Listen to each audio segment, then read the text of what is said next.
नमस्कार, बहुत स्वागत है आपका। षटतिला एकादशी। इस एकादशी पर तिल का सबसे ज़्यादा महत्व है, क्योंकि इस दिन भगवान श्री हरि विष्णु का पूजन करने में तिल का प्रयोग तो होता ही है। साथ ही आप नहाने के पानी में भी काला तिल डालकर नहाए तो सर्वोत्तम होगा। तिल का दान करना, तिल से हवन करना और तिल जल में डालकर तर्पण करने से पितृदेव संतुष्ट होते हैं। अगर हम ज्योतिष की माने तो इस दिन विधि विधान से भगवान विष्णु की पूजा और मंत्र का जाप करने से व्यक्ति को मोक्ष की प्राप्ति होती है। माघ मास के कृष्ण पक्ष की एकादशी को षटतिला एकादशी के नाम से जानते हैं। इस दिन भगवान श्री हरि विष्णु की पूजा करने का विधान है और इस दिन व्रत भी रखने का विधान है। तो षटतिला एकादशी के दिन भगवान श्री हरि विष्णु को तिल का भोग लगाया जाता है। सबसे जो बड़ी चीज़ वही है तिल। तो धार्मिक मान्यता ये है कि षटतिला एकादशी के दिन अगर आप तिल का दान करें तो स्वर्ग की प्राप्ति होती है। तो कहा जाता है कि जो व्यक्ति जितना तिल दान करता है उसे उतने हजार वर्ष तक स्वर्ग में स्थान प्राप्त होता है।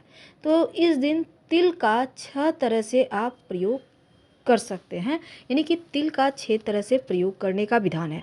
तो आज हम आपको तिल के महाप्रयोग बताएंगे। साथ ही शुभ मुहूर्त क्या है, व्रत कब रखें, 17 या 18 जनवरी को, और पारण कब करें, व्रत कथा क्या है, तमाम चीज़ें हम एक ही वीडियो में लेकर आए हैं। तो चलिए शुरुआत करते हैं। तो जैसा कि हमने कहा कि तिल का 6 तरह से आप प्रयोग कर सकते हैं। धन की कमी कभी नहीं होती, आर्थिक तंगी समाप्त हो जाती है। तो पहले जानते हैं कि एकादशी व्रत आप कब करेंगे।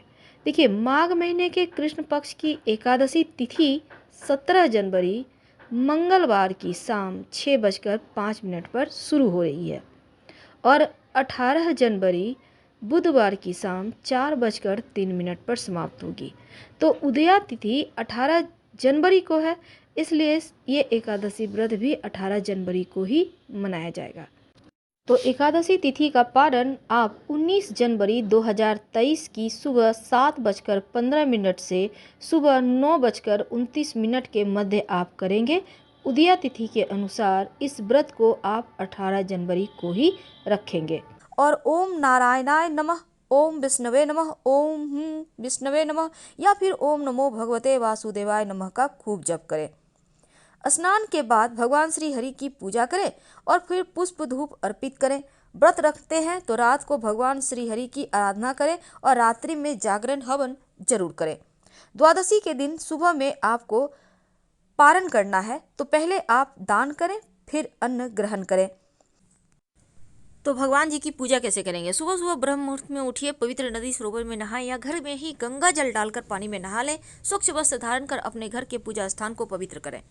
उसके पहले आप अपने घर के मुख्य दरवाजे को सफाई कीजिएगा और आम के पत्तों का या अशोक के पत्तों का बंधनवार लगाइए। शुभ मंगल प्रतीक चिन्ह जरूर बनाइए और फिर आप अपने घर के पूजा स्थान पर जब पूजा करने बैठेंगे तो भगवान को पंचामृत से स्नान करा सकते हैं, या आप चाहें तो शंख में दूध और जल भरकर स्नान करा सकते हैं। स्वच्छ वस्त्र से पोछें, फिर वस्त्र पहनाएं और इसके बाद भगवान को मनपसंद उनकी पुष्प यानी गेंदे का पुष्प का हार पहनाएं। फिर उन्हें पुष्प, धूप, दीप और नैवेद्य अर्पित करें, तिलक करें और फिर पूजा आरंभ करें। पहले गणेश जी की पूजा करें, फिर भगवान श्री हरि विष्णु और माँ लक्ष्मी की पूजा करें। यदि आप व्रत रखते हैं तो फल खाएं। माँ लक्ष्मी के साथ श्री हरि की आरती जरूर कीजिएगा एक साथ। और इस दिन भगवान को भोग में जो भी भोग लगाएं, पंचामृत का भोग लगाएं या फिर आपने फल का लगाया है या आपने जो पंजीरी होता है बनाया है, तो तुलसी के पत्ते जरूर अर्पित कीजिएगा, क्योंकि बिना तुलसी के पत्ते का भगवान भोग ही स्वीकार नहीं करते। एकादशी का व्रत महीने में 2 बार आता है, शुक्ल पक्ष की एकादशी और दूसरी कृष्ण पक्ष की एकादशी। एकादशी व्रत रखने के महिमा बहुत है। कहा जाता है कि एकादशी का व्रत करने से इंसान के शरीर में एक निश्चित संतुलन बनता है। साथ ही व्यक्ति कोई भी कार्य अगर ईमानदारी से करे तो वो भी पूरा हो जाता है। अगर आप एकादशी व्रत का पालन करते हैं, अनजाने में हुए आपके पाप भी दूर हो जाते हैं। व्यक्ति को पुण्य की प्राप्ति होती है, साथ ही मोक्ष की भी प्राप्ति होती है। पुराणों में साल में आने वाली सभी एकादशी व्रत का विशेष महत्व कहा गया है और हर वर्ष 24 एकादशियां आती हैं। अब एकादशी ऐसी मान्यता है कि एकादशी की शुरुआत उत्पन्ना एकादशी से होती है और इसी एकादशी से एकादशी देवी उत्पन्न हुई थी। इसके बाद ही एकादशी व्रत का आरंभ हुआ। वैसे तो जो भी व्यक्ति एकादशी का व्रत रखकर भगवान श्री हरि विष्णु या विष्णु भगवान के किसी भी रूप का पूजा करता है तो कई जन्मों के जाने अनजाने पाप से मुक्ति मिलती है। साथ ही ऐसे व्यक्ति को मृत्यु के बाद वैकुंठ लोक की प्राप्ति होती है। लेकिन एकादशी व्रत के नियम भी हैं और इस दिन हर एकादशी व्रत के अलग अलग कथा हैं, अलग महत्व हैं और सुनने का भी विधान है। तो सभी एकादशी के लेकिन व्रत करने के नियम एक ही हैं। एकादशी व्रत का उद्यापन अगले दिन यानी द्वादशी के दिन किया जाता है। कुछ ऐसे कार्य हैं जो एकादशी के दिन नहीं करना चाहिए और कुछ ऐसे कार्य हैं जो जरूर करना चाहिए। एकादशी के दिन चावल नहीं खाना चाहिए। एकादशी के दिन बुरे और गलत बातें भी करने की मनाही है। एकादशी के दिन क्रोध ना करें, साथ ही किसी से भी मानसिक या शारीरिक रूप से लड़ाई भी ना करें। इस दिन मांस मदिरा का सेवन बिल्कुल भी ना करें। झूठ बोलने से बचें। किसी की निंदा चुगली ना करें। भगवान श्री हरि की ज़्यादा से ज़्यादा आराधना करें। संभव हो तो रात में जागरण करें या फिर कम से कम एक दीपक ही जला दें रात 11 से 1 के बीच अपने घर के पूजा स्थान पर। एकादशी के दिन पान और सुपारी भी नहीं खाना चाहिए क्योंकि भगवान श्री हरि को अर्पित होता है। इसके साथ ही इस दिन आप व्रत करें या ना करें पर भगवान श्री हरि की आराधना जरूर करें। भगवान श्री हरि की मंत्र का जप ज़्यादा से ज़्यादा करें क्योंकि जितना ज़्यादा आप जप करेंगे मंत्र उतना ही ज़्यादा आपके जीवन की परेशानियां समाप्त होगी, आपके जीवन के कष्ट मिटेंगे। तो एकादशी व्रत की बहुत सारी महिमा है लेकिन पूजा पाठ भगवान श्री हरि विष्णु की ही होगी। अब देखिए एकादशी व्रत है क्या, महत्व क्या है। पुराणों में एकादशी को हरि दिन हरिवासर के नाम से भी जाना जाता है और इस व्रत को वैष्णव और गैर वैष्णव दोनों ही संप्रदायों के लोग करते हैं। ऐसा कहा जाता है कि एकादशी का व्रत करना, हवन यज्ञ करना, वैदिक कर्म कांड करना, ये सभी चीज़ों से ज़्यादा आपको सिर्फ व्रत करने से पुण्य मिलते हैं। और इस व्रत को रखने की एक और मान्यता ये है कि इससे पूर्वज और पितरों को स्वर्गलोक की प्राप्ति होती है। स्कंद पुराण में भी एकादशी व्रत के महत्व के बारे में बताया गया है। जो भी व्यक्ति इस व्रत को करता है उसके लिए एकादशी के दिन गेहूँ, मसाले, सब्जियां भी नहीं खाना चाहिए। आप फल जूस लेकर खा सकते हैं, रह सकते हैं।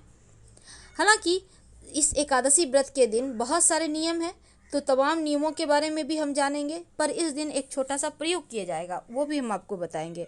व्रत करने जो लोग व्रत आज कर रहे हैं उनको कुछ चीज़ों से दूर रहना चाहिए।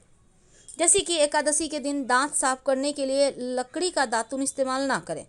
आप नींबू, जामुन या फिर आम के पत्तों को चबा लें और फिर उंगली से कंठ साफ कर लें। वृक्ष से पत्ता भी नहीं तोड़ना चाहिए अगर आपने व्रत किया है तो। स्वयं के गिरे हुए पत्तों का इस्तेमाल करें। आप चाहें तो घर में ही आप श्रीमद् भागवत गीता का पाठ करें 11वें अध्याय का, या फिर सुन भी सकते हैं।